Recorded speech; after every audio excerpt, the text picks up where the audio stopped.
En primer lugar, tenemos que tener claro que aunque si bien en el mundo se están armando algunos bloques comerciales, el que se armen estos bloques comerciales no necesariamente los convierte en exitosos. Por ejemplo, se armó el BRIC hace mucho tiempo, compuesto por Brasil, por Rusia, por India y por China y Sudáfrica, y realmente no vemos que el BRIC avance en términos de un agresivo esquema de intercambio comercial entre ellos. Se armó la Alianza del Pacífico entre México, Colombia, Perú y Chile desde el año 2012 y a la fecha tiene un nivel mínimo de importancia en términos de los flujos de comercio de estos países. Por ejemplo, si yo hablo en México y tengo una relación permanente a nivel corporativo con los jerarcas del sector empresarial mexicano a nivel del Consejo Empresarial Mexicano de Comercio Exterior, conversando con ellos sobre su experiencia y qué importancia le dan a un proceso como Alianza del Pacífico para México, ellos lo que me dicen es, Renzo, ¿cuánto significa Alianza del Pacífico en términos de nuestras exportaciones versus lo que exportamos a Estados Unidos, Canadá o la Unión Europea? Alianza del Pacífico nos representa más de 2% de nuestras exportaciones, sumando a Perú, a Chile y a Colombia. Entonces, por lo tanto, eso te da una idea de lo importante que es para nosotros. Es más que todo una gestión de tipo político para lavarnos la cara con Latinoamérica, vernos bien, pero a la vez, desde el punto de vista estratégico, es poco relevante. Y eso es muy entendible cuando uno analiza una estructura como la economía mexicana, en donde particularmente el 80% de su flujo de comercio está orientado hacia Norteamérica, hacia los mercados principalmente de Estados Unidos y de Canadá.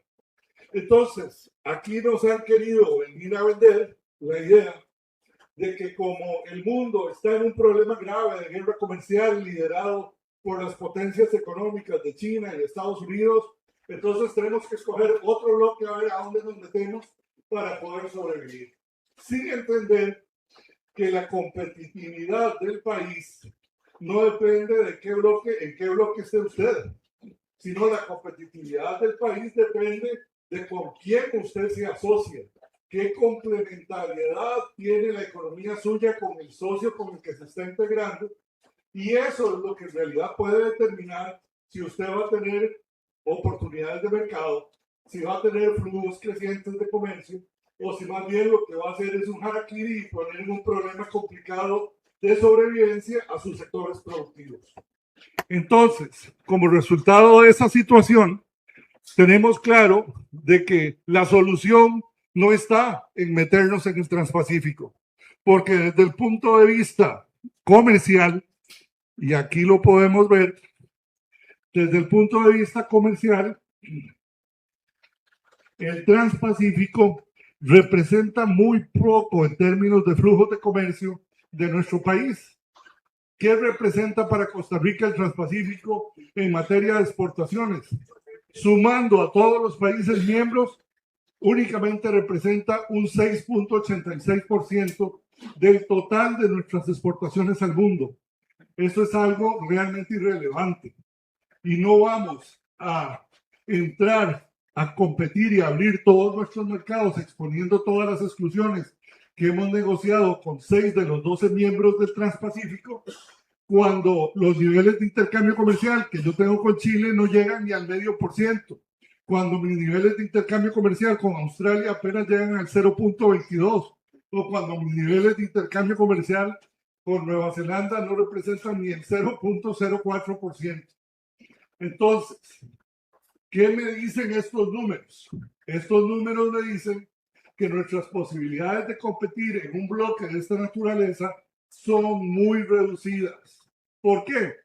Porque la canasta de oferta exportable y la composición de la estructura productiva de la gran mayoría de estos países compite directamente con nuestra producción nacional. Entonces, al competir directamente, mis posibilidades de colocar productos míos en esos mercados se ve claramente disminuida. Y como resultado de esa situación, es muy poco lo que podemos esperar en términos de ganancia de comercio.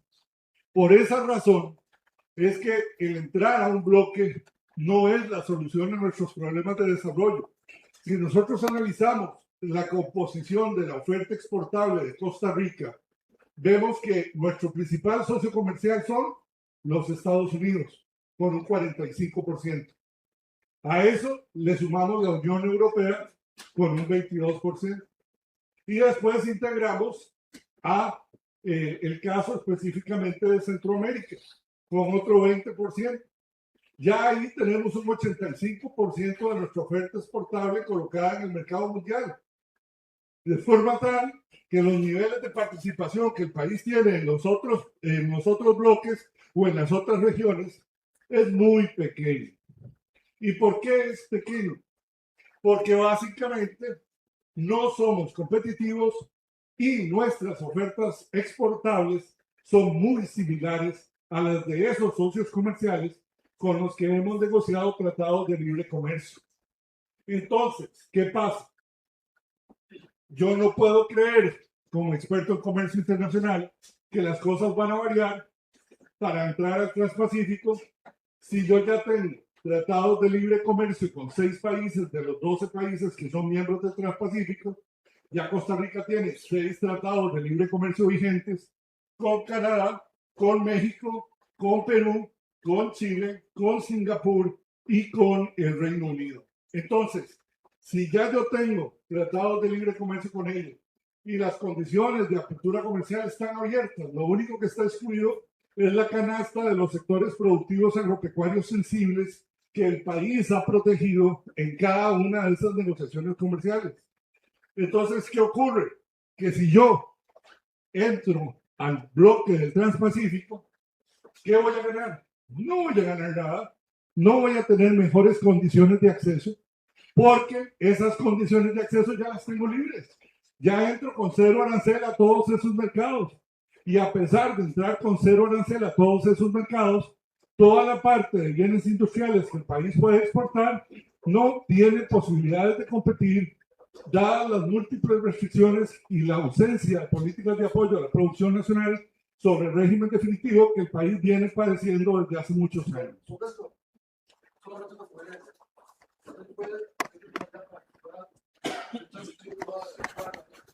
Para que se vea la... Permiso, Lorenzo, también para pasar el micrófono. Ok. Entonces, básicamente, tenemos el problema adicional de que en términos de nuestro comercio internacional, no hay una oportunidad real de construir nuevas oportunidades de mercado, porque lo único que nos queda por abrir con esos países que les cité, con Canadá, con México, con el Reino Unido, con Perú, con Chile y con Singapur, lo único que nos resta abrir es el sector agropecuario y el sector agroindustrial, que son justamente las áreas en donde la mayoría de estos países son altamente competitivos. Entonces, ¿qué negocio es ese? ¿Qué posibilidad real voy a tener yo como país de construir nuevas oportunidades de mercado? Probablemente los importadores están felices porque se van a ver muy beneficiados, pero en una estructura como la economía costarricense tan pequeña, rodeada de cadenas oligopólicas en la comercialización de productos al consumidor final, los que se van a llenar las bolsas de dinero van a ser ellos y no el consumidor final. Y la ruta del arroz, por ejemplo, es un muy buen caso que refleja cómo cuando usted le elimina a un pequeño grupo de importadores un 31% de arancel, le suma un 27% de revaluación del dólar frente al colón en los últimos 2 años de ese periodo, lo que les reduce un 58% de costo al momento de la importación. Y encuentra usted que los datos que da el INEC a este mes es de que el arroz, en lugar de bajar ese 58%, lo que hizo fue subir un 4.83% al consumidor final. ¿Qué nos dice eso? Que los importadores, los intermediarios y los comercializadores finales que venden al consumidor final son los que se llenan las bolsas hoy en día a costas de una idea, de una premisa falsa de creer que la apertura por la apertura es un beneficio enorme al consumidor. Es un beneficio enorme al consumidor cuando hay modelos de competencia perfecta, pero eso no ocurre en Costa Rica. Y al no ocurrir en Costa Rica, iniciativas de esa naturaleza, a quienes le van a llenar los bolsos y a quienes le van a llenar las billeteras es a los grupos importadores, no al consumidor final y mucho menos a los productores nacionales expuestos a condiciones de competencia bajo términos tan desiguales.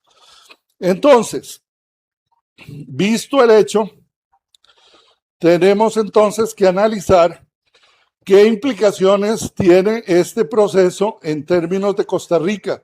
Tenemos primero que analizar cómo está Costa Rica de frente a ese escenario global, en donde hay retos de cambio climático, hay inestabilidad política, hay guerras en este momento en el mundo que ponen en riesgo la seguridad alimentaria de los países.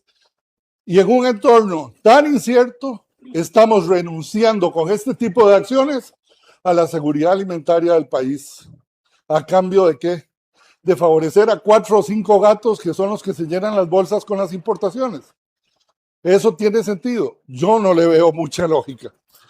En el marco de esa realidad, si usted además le suma que hemos tenido entonces una política cambiaria que ha venido atentando contra la competitividad del sector agrícola y del sector agroindustrial, que esa revaluación del 27% ha afectado severamente sectores como el lácteo, el ganadero, el sector cafetalero, el mismo sector piñero, que es típicamente agroexportador. Esa reducción tan violenta en el tipo de cambio, desde luego que ha puesto en una condición muy difícil de competitividad a todo el sector productivo agropecuario costarricense. No solo al sector agroexportador, que cada día en términos de dólares en el mercado internacional es más caro el producto. Al revaluarse el colón, un 27% es un 27% más caro en términos de dólares en el mercado internacional. Sino que además, el otro problema que hay es que esa mala política cambiaria ha provocado que la misma producción nacional sea más cara en el mercado interno, frente a productos importados que vienen de manera masiva por parte de cadenas comerciales especuladoras que aprovechan esas coyunturas y entonces traen cebolla de segunda calidad de Perú o traen papa de Canadá o de Estados Unidos o traen tomate de México, simplemente aprovechando las distorsiones del mercado sin importarles si esas importaciones masivas en un país tan pequeño como Costa Rica lo que va a provocar es una distorsión, una caída en los precios. Aquí usted con 10 o 15 contenedores de producto tira el precio abajo en el mercado. Entonces, ¿qué le cuesta eso a un grupo como Walmart o a un grupo como Automercado o a un grupo como GESA? O sea, no les cuesta absolutamente nada provocar esas condiciones de sobreoferta en el mercado y generar un problema muy serio, ya no solo de frente a que cada día somos más caros compitiendo en el mercado externo, sino que a la vez cada día estamos con una mayor sensibilidad de poder sobrevivir en el mercado nacional frente a esa producción importada y con un pecado capital, y es que mientras esos socios comerciales sí hacen uso de instrumentos comerciales que la OMC les dio para proteger su producción agrícola sensible, como reglamentos técnicos, como medidas sanitarias, como análisis ARP de riesgo de plagas, que les controla cualquier importación que ellos consideren indeseable. Lejos de eso, la orientación política de nuestras administraciones de gobierno ha estado dirigida a hacer todo lo contrario. Vamos a eliminar aranceles de manera unilateral, no vamos a resolver los problemas de registros de agroinsumos, no vamos a establecer políticas que ayuden al mejoramiento de la productividad y competitividad del sector agro y vamos a manejar una política de comercio exterior de apertura por la apertura sin importarnos las repercusiones que eso puede llegar a tener sobre una gran cantidad de sectores productivos agropecuarios. Entonces, bajo ese escenario que estamos viviendo, nos quieren meter. Y cuando hablamos de que efectivamente hemos sido víctimas de un proceso de revaluación cambiaria, un claro ejemplo lo vemos en el comportamiento del tipo de cambio durante el periodo 2024, que es el de la línea celeste, versus el que estamos teniendo durante el periodo 2025 en la línea roja, en donde podemos apreciar que en realidad el tipo de cambio, en lugar de mantener una estabilidad y una tendencia hacia la alza, más bien pareciera cada día estar más cerca del piso de los 500, y en donde básicamente vemos que hay una gran cantidad de capital dudoso que está ingresando al mercado y sobre el cual el Banco Central no puede dar una explicación, sino que lo clasifica como otros, ¿verdad? Lo clasifica como otros capitales, o sea, sin entender la naturaleza especulativa o la naturaleza de problemas de narcotráfico y lavado de dinero que eso puede estar generando en la economía. Entonces, esta situación realmente no hace más que complicar el escenario de competitividad del país y poner al sector agroproductivo y agroindustrial nacional en problemas muy serios de competencia, que se agravan con el manejo de una política monetaria que, lejos de favorecer, entonces, si yo tengo una tasa de interés negativa, si yo tengo una tasa de inflación negativa que está en el menos 0.9% en este momento, bueno, debería de tener una tasa de política monetaria muy cercana al 1% para reducir a través de mi tasa de política monetaria el costo del dinero y promover a tasas de interés más bajas el financiamiento de los sectores productivos, aprovechando esta situación de deflación que está viviendo la economía. ¿Pero qué ocurre? No, tenemos un Banco Central primero con el 4%, hace poco acaba de reducir al 3.5%. ¿Y por qué redujo al 3.5%? No porque pareciera, es contradictorio. No porque uno diga que hay un profundo análisis de la excesiva disponibilidad de divisas y de recursos para financiamiento que hay en la economía, sino que parecieran que son un buffer, una copia que escucha lo que dice la Reserva Federal de los Estados Unidos y en función de lo que la Reserva Federal de los Estados Unidos disponga, ellos varían la tasa de política monetaria. Pero pareciera que el criterio independiente del Banco Central no existe. Para eso, entonces, ¿para qué tengo Banco Central si en realidad nada más me acojo entonces a la variación de la tasa de política monetaria de la Reserva Federal y fin del problema? Pero realmente uno no ve claridad en ese sentido de buscar abaratar las condiciones de financiamiento aprovechando una situación de deflación que facilite el acceso al crédito a los productores costarricenses que quieren invertir, que quieren producir y tratar de competir en mejores condiciones. Para colmo de males, nace el fenómeno de la administración Trump. Y la administración Trump, en una abierta violación de las reglas multilaterales de comercio de la Organización Mundial de Comercio y en una abierta violación de las reglas definidas en el Tratado de Libre Comercio del DR-CAFTA que se negoció entre Estados Unidos, República Dominicana y Centroamérica, nos acomoda ahora un arancel mal llamado recíproco, que de recíproco no tiene nada y que es una fórmula de cálculo irresponsable que lo que busca es penalizar a aquellos países que con mayor eficiencia o mayor efectividad han querido aprovechar estas oportunidades del DR-CAFTA para crecer en sus flujos de comercio y para diversificar su canasta de oferta exportable. Entonces, para colmo de males, nos imponen, nuestro gobierno actual actúa con un rezago pavoroso, pero pavoroso.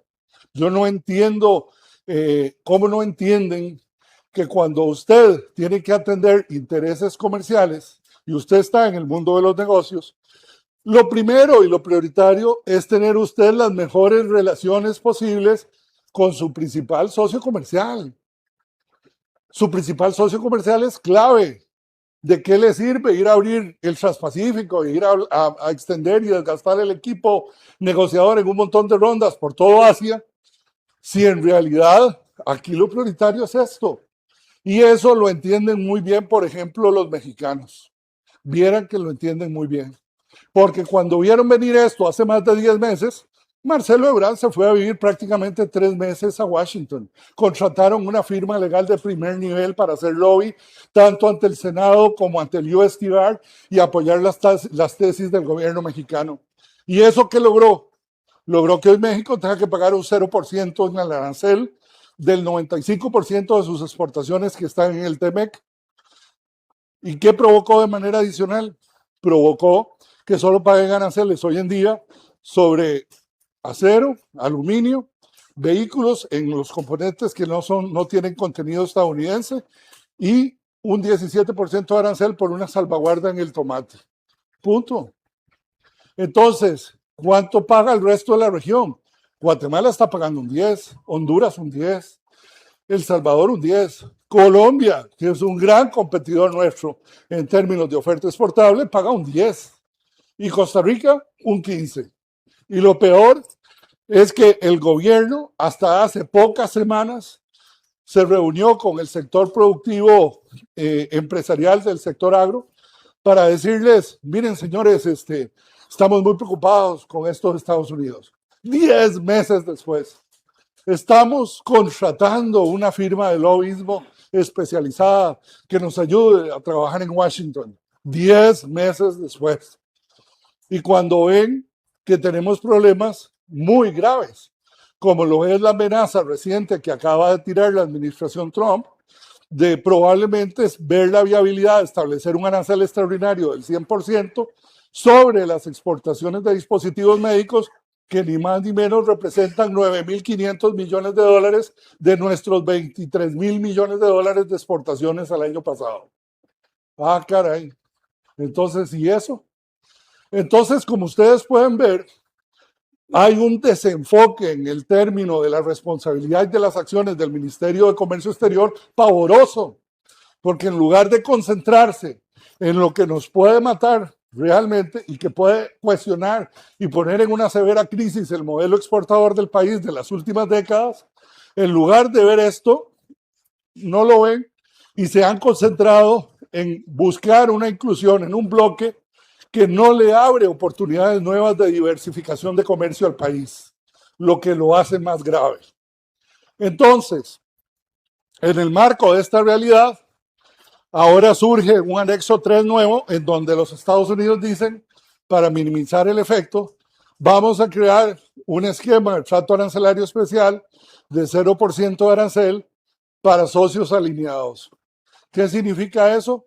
Que todos aquellos productos no producidos en los Estados Unidos pueden ser objeto, en lugar del 15, pueden ser objeto de bajar a condición de libre comercio a 0% de arancel, con lo que se favorecerían exportaciones nuestras como piña, como café, banano, carne de res, flores, que podrían verse beneficiadas de un tratamiento de esta naturaleza. Pero el problema que hay es que, como ustedes ven, la acción del gobierno ha sido muy tardía. Y estamos preocupados por la amenaza todavía incierta y poco clara en que puede derivar este tema sobre el futuro de Costa Rica. ¿Por qué? Porque además, si vemos los comportamientos de las estadísticas del comportamiento del Producto Interno Bruto que arroja el Banco Central, vemos cómo hay una contracción sistemática en una gran multiplicidad de sectores, en unos sectores de régimen definitivo más graves que en otros, pero está ocurriendo una caída en términos de la actividad económica, con sectores muy golpeados como agricultura, ¿verdad? Como el caso específicamente del sector manufacturero industrial, en donde vemos que hay contracciones importantes de esas actividades económicas que son actividades de régimen definitivo, que pagan impuestos y que son los sectores que justamente con su impuesto de renta y con el impuesto al valor agregado son la base del financiamiento del gasto del Estado. Y sin embargo, a pesar de eso, vemos cómo esta carencia de políticas se está traduciendo en una contracción sensible, importante, de una gran multiplicidad de sectores, con un agravante, y es que ante esas tendencias de ausencias de política, de ausencias de esquemas de apoyo a la producción, lo que estamos derivando en el caso del sector agrícola es una caída de más de 67,000 puestos de trabajo en los últimos 5 años. 67,000 puestos. Y si vamos al sector industrial manufacturero, vemos también una situación sistemática de contracción de las principales actividades manufactureras fabriles que hoy en día operan desde el régimen definitivo. Entonces, señores, ¿esto qué repercusiones tiene? Bueno, que se ha caído la captación del impuesto de la renta en más de 139.000 millones en este periodo del 2025. Y eso es menos impuestos, eso es aumentar el déficit del sector gobierno y eso es realmente complicar el escenario. Y bajo un escenario en donde usted ve que el paciente está grave, que más bien en lugar de irse curando se está muriendo, bueno, viene y le receta el ingreso al bloque del Transpacífico, que plantea serios problemas de competencia para una gran cantidad de sectores sensibles. Y usted habla con los negociadores de COMEX y ellos le dicen, no, pero mira, si vas a entrar, te vas a ver súper bien en el escenario mundial. Vas además a entrar a un mercado potencial de 600 millones de consumidores potenciales. Pero lo que no te dicen es que no tenés las condiciones para lograrlo, no tenés las políticas necesarias para apoyar un esfuerzo de esta naturaleza y más bien las acciones que hemos visto van totalmente dirigidas en sentido contrario, en el sentido de penalizar la producción nacional y su competitividad y no de favorecerlo. Entonces entramos en esta negociación desde principios de este año y básicamente es un problema muy serio porque cuando usted entra a un bloque es como cuando usted va y saca una tarjeta de crédito en el banco. Le dan un contrato bien largo y le dicen firme aquí abajo. Y usted firma y no puede cambiar una coma. Entonces el marco normativo de ese bloque ya está dado. Al estar dadas las condiciones, usted no puede cambiar nada. Y tiene un agravante peor, y es que los muy genios negociadores del Ministerio de Comercio Exterior, ¿qué hicieron? ¿Cuál es el piso a partir del cual yo voy a entrar a negociar mi adhesión al bloque del Transpacífico? El piso es nada más y nada menos que los términos que usted cerró con los Estados Unidos como socio comercial principal de su país. O sea, que yo como punto de partida para entrar a negociar a este bloque, tengo que otorgar nada más y nada menos que lo que yo di a Estados Unidos históricamente en su momento. Lo que claramente es un pésimo negocio, porque usted no le entrega las mejores condiciones de acceso a un socio comercial como Vietnam, como Malasia, como Australia o como Nueva Zelanda, en donde sus exportaciones no llegan ni al 0.22%. O sea, por el amor de Dios, ¿cómo se les ocurre partir de un piso de esa naturaleza en su desesperación por meter al país al bloque a cualquier precio, cueste lo que cueste, sin entender claramente las repercusiones de una adhesión de esta naturaleza? Realmente es una situación preocupante. Preocupante porque si analizamos la composición de la oferta exportable de Costa Rica, vemos con claridad que el 65% de nuestras exportaciones son exportaciones básicamente de zona franca. El resto viene del sector agrícola y agroindustrial, tanto en preparaciones alimenticias como en plátanos, frutas tropicales, raíces y tubérculos, piña, café y otros.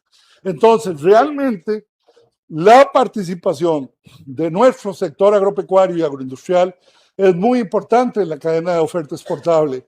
Y en ese sentido, ustedes pueden apreciar que esos mismos productos que yo les estoy citando son los mismos sobre los cuales tienen, en términos de su oferta exportable, los principales socios comerciales que hoy conforman el Transpacífico.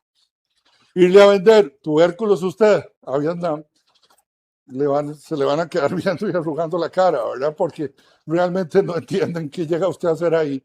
Es como ir a Vietnam a pretender vender arroz. Entonces, realmente es más que ridículo. Y sobre todo, porque no se entiende que una decisión de esta naturaleza, si analizamos la composición de la oferta exportable de Costa Rica al mundo, vemos que el grueso de los productos estrellas de exportación están en dispositivos médicos y en artículos para ortopedia que vienen de zona franca. Estamos hablando de más de 18.000 millones de dólares de exportación solo ahí. Entonces, ¿a dónde van esos tipos de productos? Básicamente a mercados de países desarrollados, la Unión Europea, los Estados Unidos, Japón, pero en realidad el resto de los países miembros no son consumidores potenciales importantes de este tipo de productos o de manufacturas que se generan desde zona franca.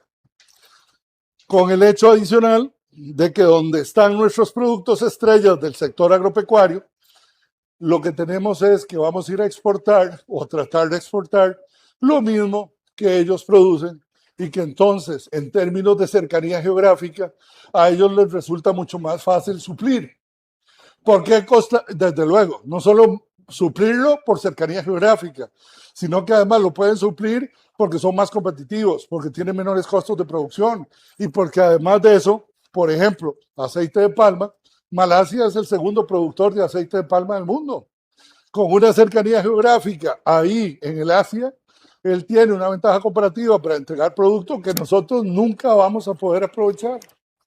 Entonces es más que claro que no hay una opción real de generar nuevas oportunidades de mercado, sino que más bien es un acuerdo que lejos de permitirnos diversificar nuestras exportaciones, nos va a poner a incrementar los niveles de ingreso de producto importado. Y en una economía tan pequeña como la nuestra, con grandes grupos especuladores del mercado de alimentos, como las cadenas que he citado, entonces las posibilidades de desplazamiento de la producción nacional van a ser muy serias. Serias porque este país no ha hecho la tarea. No, aquí se ve como un pecado capital defender la producción nacional. Aquí se ve como un pecado capital defender el desarrollo de un reglamento técnico que regule la calidad de la papa y cebolla que ingresa al país o que regule la calidad del tomate que está ingresando al mercado en términos de verificar incluso la ausencia de plagas que pueden poner en riesgo con su propagación, y esas importaciones irresponsables pueden poner en riesgo la propagación de plagas que en este momento no están radicadas en Costa Rica y que pueden complicar aún más el escenario en términos de costos de producción y atención de esas plagas en nuestro país una vez que se diseminen. Entonces, señores, ¿a qué estamos jugando? O sea, entrar al comercio internacional da derechos y obligaciones, y nuestro derecho es justo y bien justificado, es el de poder implementar y hacer uso de todos aquellos instrumentos que permitan una correcta defensa de la producción nacional, y eso pareciera ser un pecado capital en los corrillos de gobierno. Ahora, para colmo de males, tenemos una situación, ya esto lo vimos, ahí pueden ver usted en rojo la relación de términos de intercambio comercial de Costa Rica con los países del Transpacífico. Y podemos ver cómo, con la gran mayoría de ellos, tenemos una relación de déficit comercial creciente, que en lugar de permitirnos diversificar e incrementar nuestras exportaciones en esos destinos, más bien cada día nos genera una situación de desventaja y de pérdida de condiciones de acceso que aumentan nuestro déficit comercial. Y entonces uno se pregunta, ¿por qué pasa esto? ¿Por qué estamos cada día compitiendo con menos éxito en estos mercados?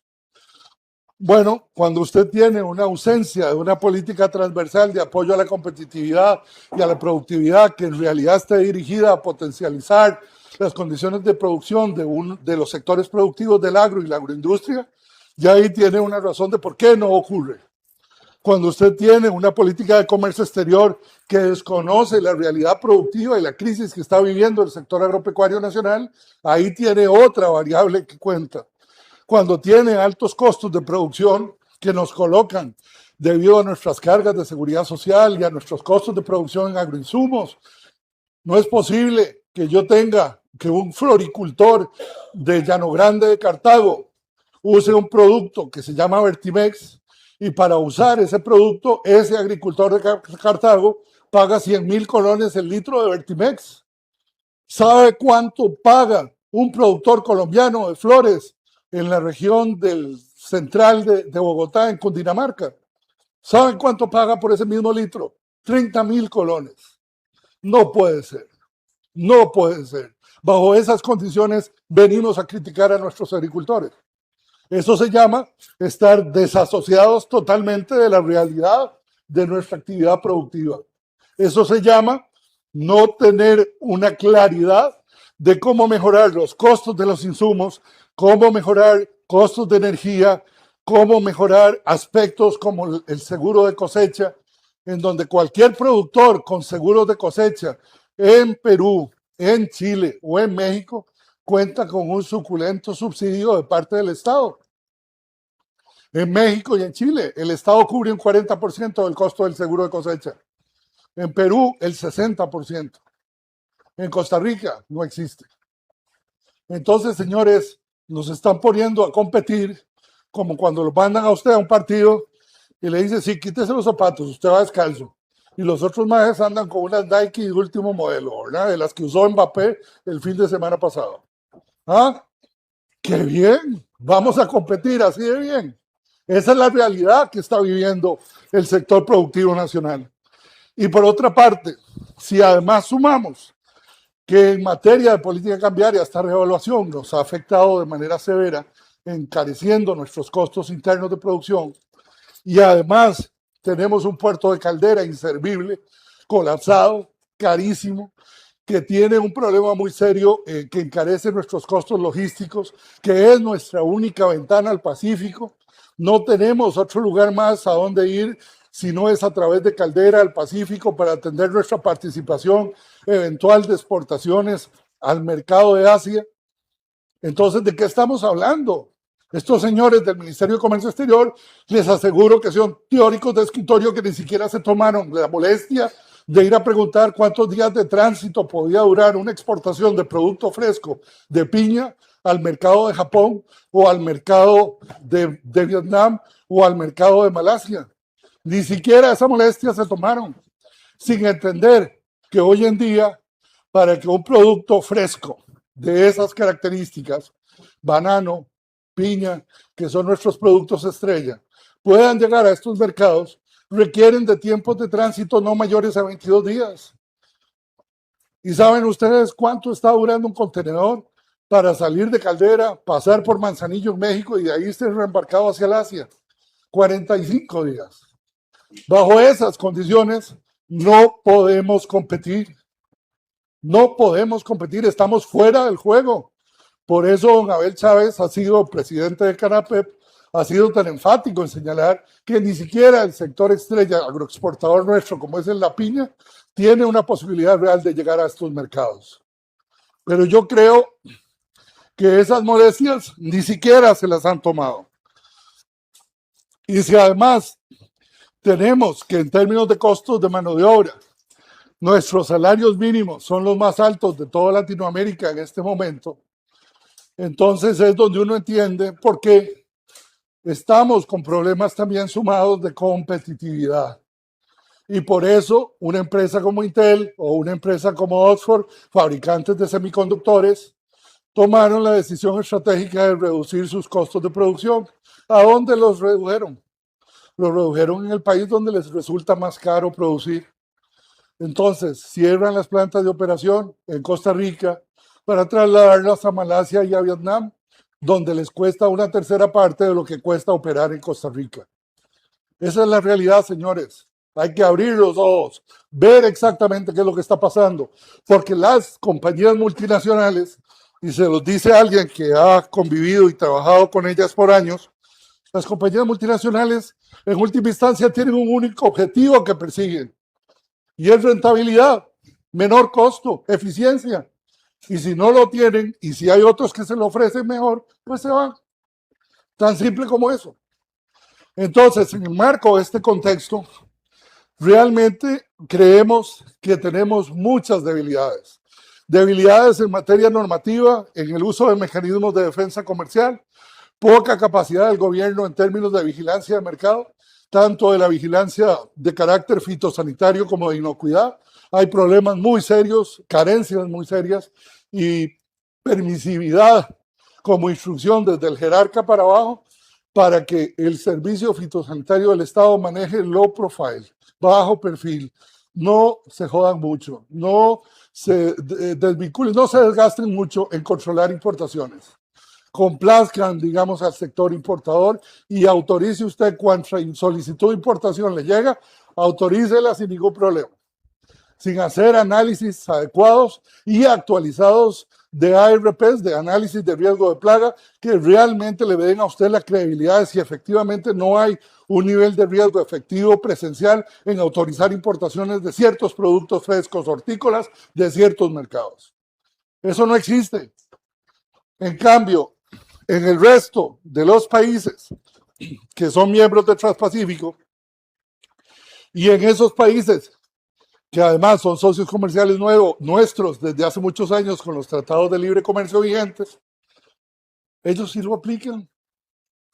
Trate usted de meter 1 kilo de café en México, trate de meter 1 litro de leche Tetra Brick en México, no va a poder, porque le cambian las reglas del juego constantemente para bloquearle la posibilidad de ingreso. Y nadie dice nada, y mucho menos van a decir en un momento de una Organización Mundial de Comercio fallida, que está literalmente en términos operativos muerta, porque simple y sencillamente cuando le caparon a la Organización Mundial de Comercio la posibilidad de tener actualizado el Comité de Apelaciones, se murió toda la estructura del sistema de solución de controversias. Y al morirse el sistema de solución de controversias, es como que usted viva en un sistema judicial en donde usted va en primera instancia y gana el juicio, pero entonces pasa al Comité de Apelaciones. Y como no hay Comité de Apelaciones desde hace más de 11 años, entonces le dicen, mire señor, sí, le vamos a poner su caso, usted apeló. No si tiene razón o no tiene razón, no, usted apeló. Entonces lo vamos a meter en el congelador. Cuando dentro de 10 o 11 años finalmente el mundo decida reconformar el Comité de Apelaciones, entonces hablamos. Mientras tanto, siga sufriendo. Y esa es la realidad del sistema de solución de diferencias de la OMC hoy en día. Lo que pasa es que usted no ve a Comex diciendo eso. No los ve hablando con esa claridad. Recientemente le acabamos de ganar en lácteos un caso en primera instancia a través del mecanismo de solución de diferencias en sector lácteo a Panamá. ¡A Panamá! No estoy hablando de Nueva Zelanda, ni Estados Unidos, ni Canadá. ¡A Panamá! ¿Y qué hizo Panamá? Apelo. Y esa apelación pasa a vivir el sueño de los justos en un congelador no sé por cuántos años. Aquí en Costa Rica teníamos una resolución de un panel arbitral en aguacate que nos daba la razón de poder mantener la restricción al sunblock, al virus de mancha del sol, porque hay un riesgo de propagación del virus de mancha del sol de las plantaciones de aguacate mexicanas hacia Costa Rica. Y lo único que se requería era particularmente establecer una ampliación en los cultivos de muestreo, en las áreas de cultivo de aguacate costarricense para terminar de verificar que aquí no teníamos el sunblock, no teníamos la mancha, el virus de la mancha de sol. ¿Y qué ocurrió en este gobierno? Ah, no, que teníamos que ponernos de rodillas con los mexicanos para pedirles perdón y que teníamos que desmantelar la medida, que era improcedente mantener una medida de esa naturaleza porque nos hacía vernos muy feos con los mexicanos. Por favor, por favor. O sea, ¿a quién estamos defendiendo? ¿En qué país estamos? O sea, pareciera que ser malinchista es la mejor opción, no defender la producción nacional. Pareciera que es una política de Estado sistemática que se ha querido venir aplicando de una manera permanente en contra de los productores nacionales. Y lo peor del caso es que nos meten en alianza, en el bloque del Transpacífico y nos meten en condiciones de desventaja aún peores. Porque un país como Perú consagró su sistema de bandas de precios. Un país como México consagró solo una reducción del 40% al arancel sobre el café mexicano, para que cualquiera que quiera ingresar con café a México tenga que pagar hoy en día un 50% de arancel. 50%. Y en el caso de Perú, el sistema de banda de precios ampliamente cuestionado históricamente en la OMC le obliga a usted que si usted quiere entrar a vender papas o a vender zanahorias o a vender cebollas a Perú, Hay un precio de referencia mínimo dentro de la banda, dentro del cual usted tiene que moverse. Usted no puede vender abajo de la banda. Qué bonito, así ya está yo, qué bien. Pero en Costa Rica eso no es posible. ¿Y qué problema tenemos adicional?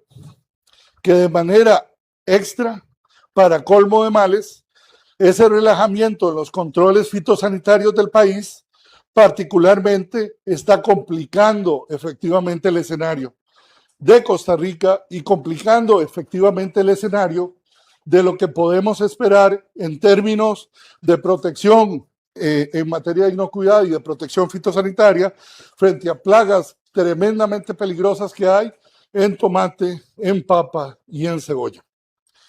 Ahora, finalmente, diríamos, bueno, es que entonces el Transpacífico es una ventana al mundo y una oportunidad para atracción de inversión extranjera directa de estos países.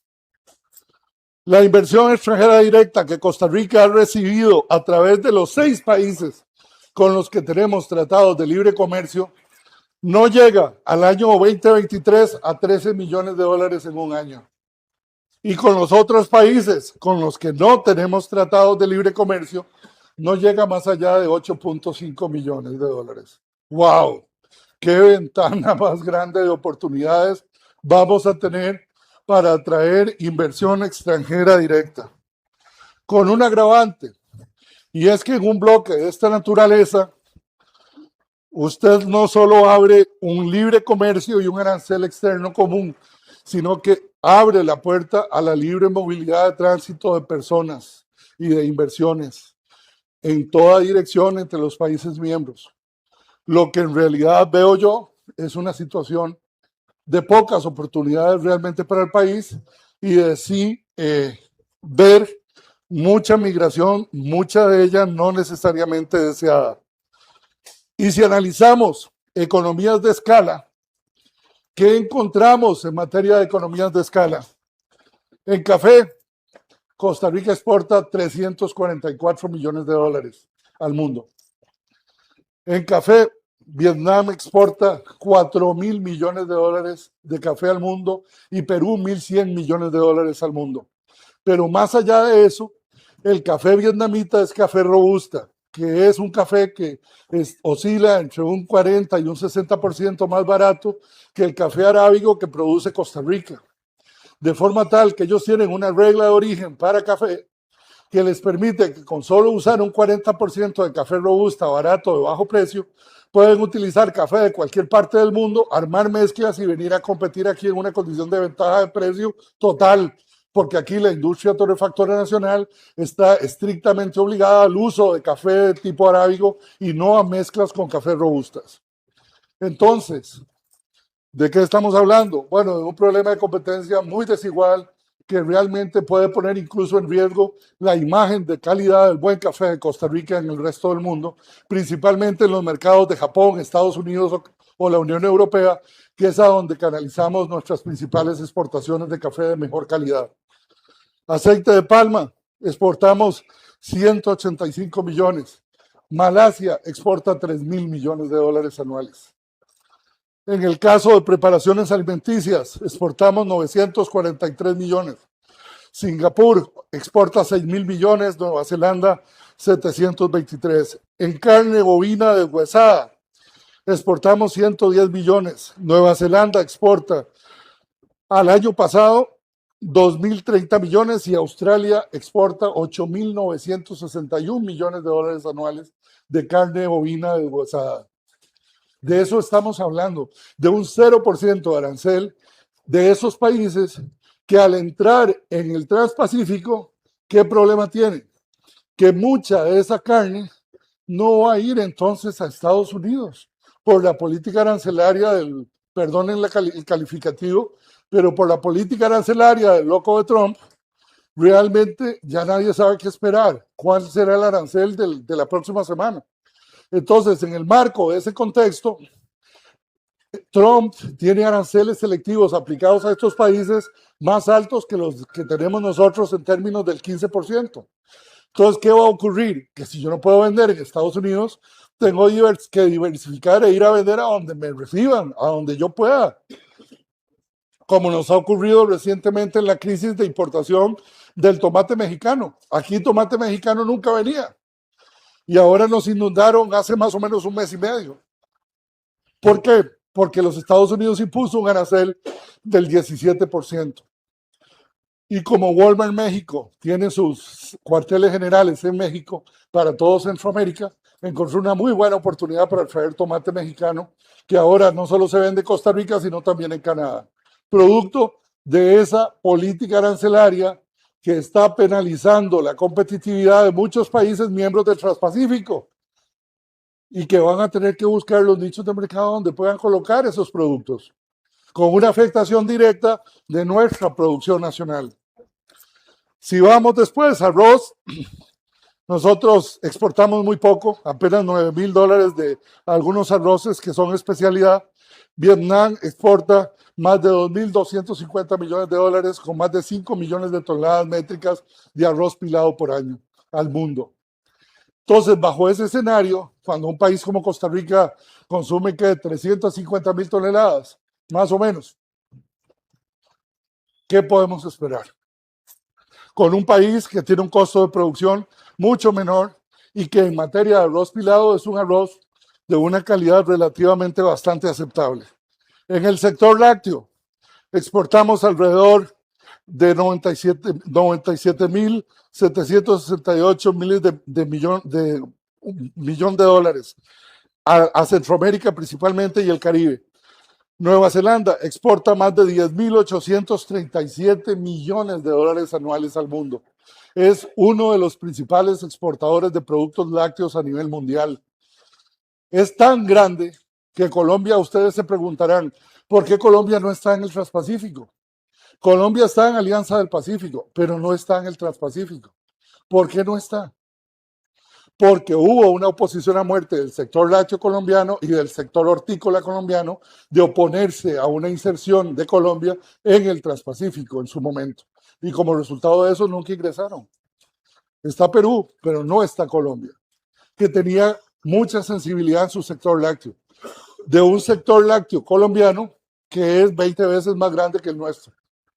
Y tenían preocupación de entrar a competir con Nueva Zelanda en el sector lácteo. Sector hortícola. Exportamos apenas $70,000 en diversos productos hortícolas. Perú exporta 583 millones en los principales productos hortícolas. México, 7,400 millones de dólares. Y Canadá, 1,208 millones de dólares en productos hortícolas centrados en cebolla, papa y tomate. Entonces, señores, estamos hablando de economías de escala muy grandes y bajo esas economías de escala tenemos que competir. Entonces, ¿cuáles sectores van a estar en verdaderos problemas? Sin duda alguna, café, aceite de palma, arroz, que de feria tiene que competir con una gran cantidad de subsidios y de medidas de ayuda interna que aplica el Estado vietnamita al productor arrocero, dándole soporte en inversión en infraestructura, investigación y desarrollo, asistencia agrícola, técnica en materia de medidas de ayuda interna, capacitación y protección de programas estatales para apoyarlo ante problemas de crisis climática que puedan tener los cultivos y participación del Estado en la comercialización de productos para apoyar al productor. ¿Qué otro sector? Sector hortícola, sector lácteo, en donde particularmente el sector lácteo tendría que entrar a competir nada más y nada menos con Nueva Zelanda, que como les dije, en los principales productos de mayor market share de Dos Pinos, en términos de los mercados tanto nacional como regional, particularmente exporta en el capítulo 04 más de 10,837 millones de dólares al año. Con un país y un sector productivo que goza de enormes subsidios, medidas de ayuda interna, que les dan a ellos enormes posibilidades de poder competir y que incluso con los aranceles lácteos tan altos ya está entrando al mercado de Costa Rica, como aquí lo pueden ver. ya están entrando con exportaciones en el 2024 de más de $4.742.000. Ahora, en el marco de esa realidad, analizamos por qué sectores como estos son verdaderas amenazas. Porque estamos hablando de que un sector como el sector lácteo tiene un hato estrictamente de producción lechera de 4.7 millones de vacas. Produce 20.5 billones de litros por temporada, lo cual realmente es infinitamente mayor que la capacidad productiva que puede tener un país como el nuestro. Entonces, en el marco de esa realidad, si con los productos estrellas del sector exportador y agroexportador, dada la crisis de infraestructura que vive el país tan severa, no podemos aprovechar ninguna oportunidad, ¿esto qué va a hacer? Va a ser una pelea de burro amarrado contra tigre suelto, porque ellos van a entrar en condiciones muy favorables, se van a desmantelar las restricciones que en tratados de libre comercio bilateral hemos excluido para defensa de los sectores, y bajo un escenario de régimen definitivo y de las actividades productivas del agro, que ya prácticamente lo que están viviendo es una franca recesión, porque ya vienen 10 periodos seguidos en que el sector agro se está contrayendo, ¿qué podemos esperar? ¿Vamos a ser los grandes ganadores del negocio bajo estas condiciones? No. Yo afirmo no, porque la realidad, los datos y los números me reflejan absolutamente todo lo contrario. Y nuestros costos de producción, sin duda alguna, están muy por encima de los costos de producción, subsidios y medidas de ayuda interna que, prostituyendo el comercio agrícola mundial ante una OMC absolutamente debilitada, no se han podido corregir. Muchas gracias.